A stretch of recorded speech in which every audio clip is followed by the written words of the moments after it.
Have you ever noticed how easy it is to see other people's mistake and how hard it is to see your own? I once knew an old man in my village who carried wisdom like a walking stick. One evening, as the sun melted into the hills and the goats were being led home, he told me a story I have never forgotten.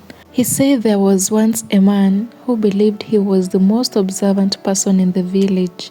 Every morning, before the dew even dried from grass, he would step outside and scan the neighborhood. He knew whose marriage was struggling. He knew whose crops were failing. He knew which child was disrespectful. He knew which shopkeeper was dishonest. If gossip were gold, he would have been the richest man alive. But while he studied everyone else's life like a book, his own pages were quietly tearing apart. His roof had begun to rust, just a small crack at first, a tiny drip when it rained. He saw it, he ignored it. His maize, stored carelessly, began to grow damp. He noticed the smell, he ignored it. His wife, once warm and cheerful, started speaking less. He felt the distance, he ignored it, because he was too busy watching other people's lives unfold. Then one season, the rains came, not the gentle rain that sings on rooftops, but the kind that falls like a warning. The crack in his roof split wide open. Water poured in. His grain was ruined. The goats fell sick from neglect. And for the first time, the man had no strength left to whisper about others. Now he was the one people pitied.